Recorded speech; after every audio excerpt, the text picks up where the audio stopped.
sebelum pembelajaran dimulai, seperti biasanya kita akan mengadakan ice breaking. Ice breakingnya ini sudah pernah kita mainkan ya. Jadi permainannya pagi, kalau ibu bilang tepuk pagi berarti tepuknya 1 kali, kalau siang 2 kali, kalau sore 3 kali, dan kalau malam.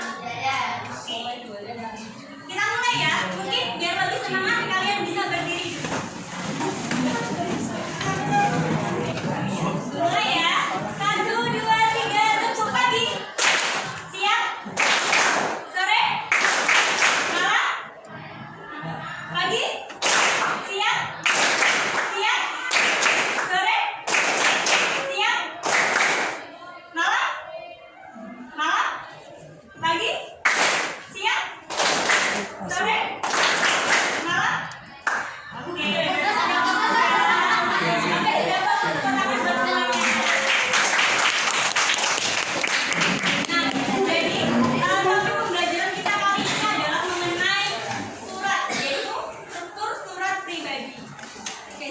Pribadi ya. Nah, kalian pasti punya rumah ya semuanya ya? Di dalam rumah itu pasti ada atap, ada jendelanya, ada fondasinya. Kira-kira kenapa? Ya, rumah benar. Terus yang lain mungkin? Kenapa kok? Ya, kenapa kok di rumah itu harus ada atapnya, harus ada jendelanya, harus ada pintunya? Ada yang tahu? Kenapa? Biar kenapa kok rumah itu harus ada atapnya, ada jendelanya, ada pintunya? Biar apa? Biar menjadi rumah. Mungkin yang lain?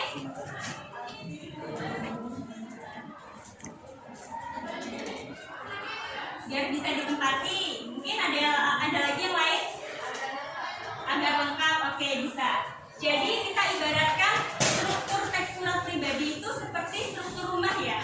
Jadi kalau isinya tidak lengkap, tidak akan bisa tersampaikan dengan baik.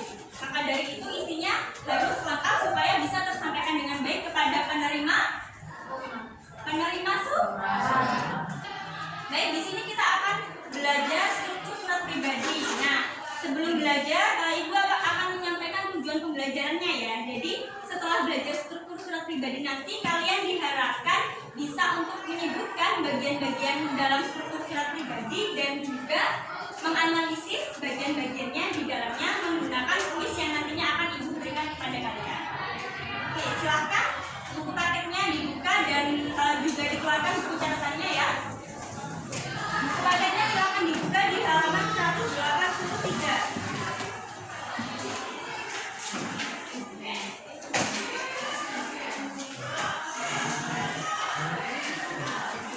Jadi Ibu menjelaskan bisa sembari mencatat hal yang penting ya.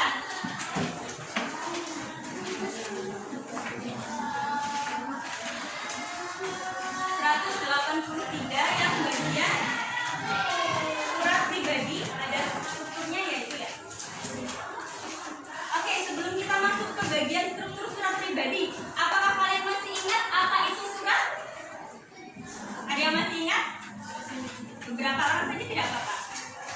Surat itu apa? Yang kalian ketahui? Sarana komunikasi boleh. Ada lagi yang lain? Selain sarana komunikasi, surat itu apa? Untuk melamar kerja itu tujuannya ya? Ya bisa, gak apa-apa. Yang lain lagi? Surat digunakan untuk menyampaikan informasi. Ada lagi? Menanyakan kabar. Oke, boleh, itu termasuk bagian dari tujuan surat ya. Kita akan belajar pengertian dari surat sambil dicatat tidak apa-apa ya. Nah, surat itu adalah benar tadi katanya Alan yaitu sarana komunikasi, tetapi di sini sarana komunikasi tertulis yang biasanya berisi pemberitahuan, pengumuman, informasi pribadi atau hal-hal lain yang ingin disampaikan oleh suatu pihak kepada pihak lain. Nah, kalau surat pribadi berarti ditujukan kepada pribadi ya. Oke, benar. Ditujukan kepada perorangan dan bukan lembaga, karena sifatnya pribadi. Oke, selanjutnya kita masuk ke bagian struktur surat pribadi. Nah, yang pertama itu ada tempat dan tanggal pembuatan surat. Sudah tahu tempat dan tanggal itu seperti apa? Ya,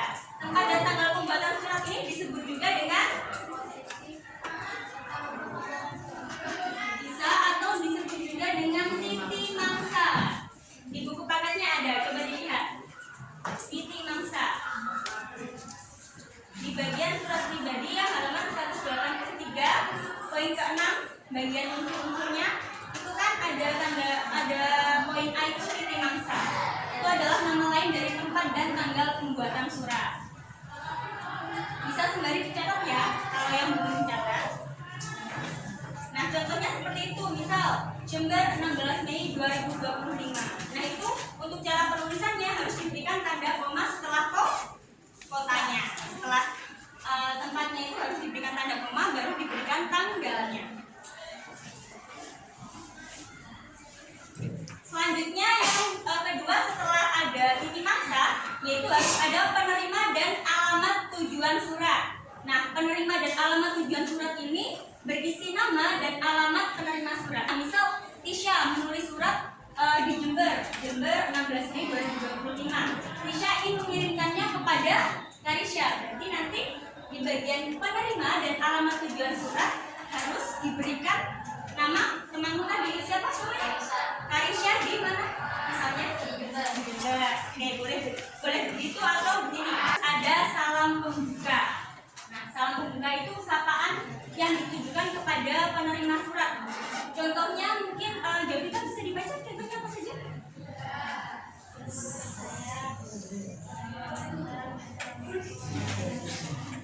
Oke, jadi salam pembuka ini boleh bervariasi ya. Boleh menggunakan kata-kata sapaan seperti ibuku, temanku, sahabatku, atau menggunakan salam sesuai dengan agamanya masing-masing. Yang selanjutnya, setelah salam pembuka pasti harus ada paragraf pembuka atau pendahuluan. Nah, ini berisi pertanyaan tentang kabar, kesehatan, atau percakapan ringan lainnya. Misalnya, mungkin Ica bisa dibaca katanya. Bagaimana kabar keadaan di sana? Baik, apakah kamu sehat-sehat saja di sana? Jadi untuk paragraf pembuka ini kurang lebih menanyakan kabar untuk kepada penerima surat ya, apakah dia sehat atau keadaannya seperti apa. Nah, Ibu selanjutnya akan memberikan contoh surat pribadi di sini. Salah satu dari kalian harus menebak manakah yang termasuk paragraf pembukanya. Siapa ya? Yang belakang. Anas. Nah, kira-kira mana paragraf pembuka dari contoh surat pribadi tersebut? Iya.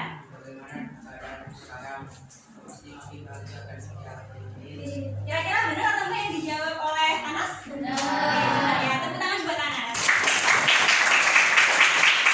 Baik, setelah paragraf pembuka, apa lagi? Ada apa lagi?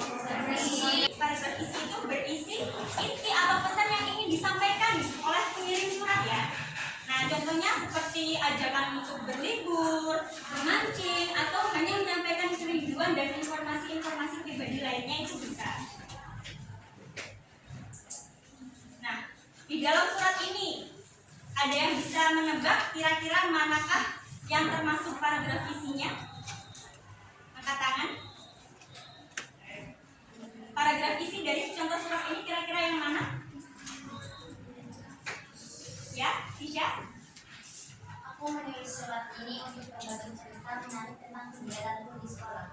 Beberapa waktu lalu, sekolahku resmi menjadi bagian dari program sekolah siaga pendidikan SSK.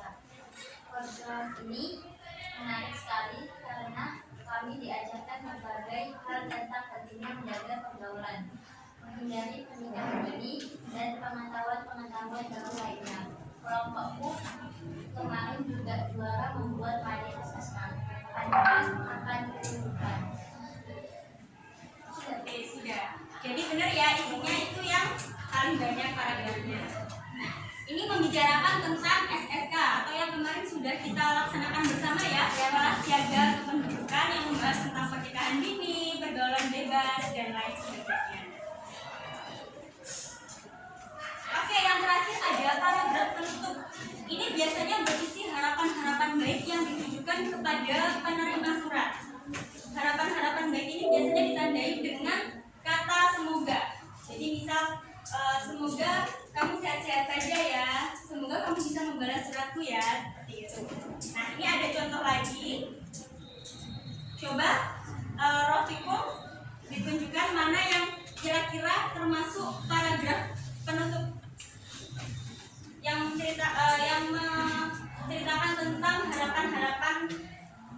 mengirim surat kepada penerima yang keras.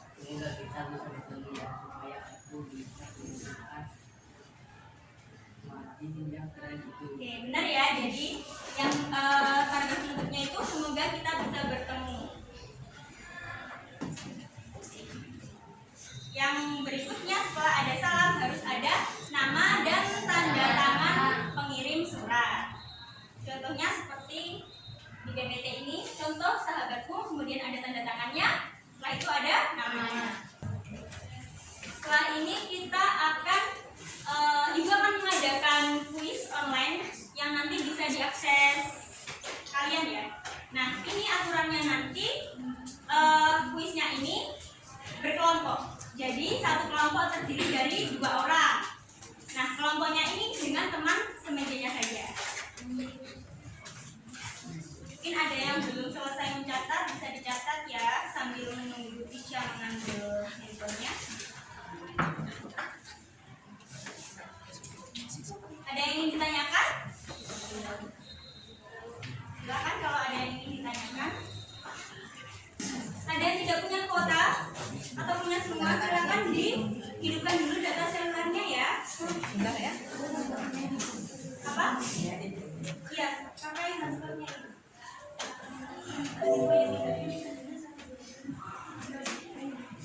Ada lagi yang tidak punya kuota atau sudah punya semua? Tidak ada. Harinya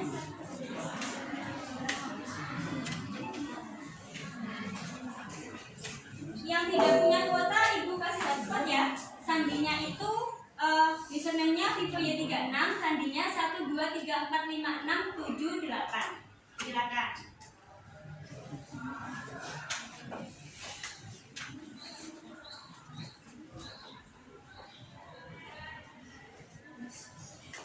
Nah, ini untuk barcode-nya bisa di-scan atau Ibu bagikan linknya di grup ya.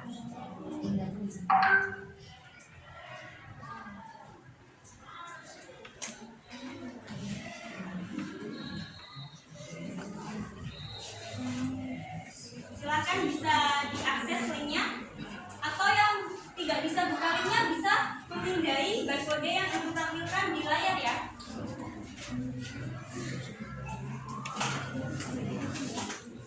Yang Ibu kirim tadi silakan dibuka. Namanya ditulis 2 orang, misal Jovita dan Faiza. Nama pendek saja.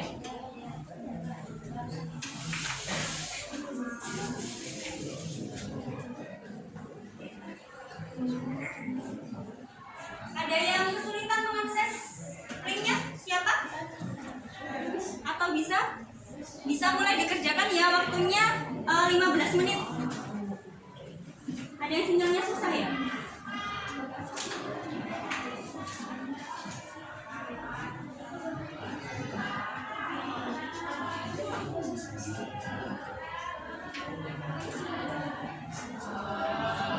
Ada lagi yang tidak bawa HP kan? Berapa orang? Bawa, silakan diakses ya. 2 orang ini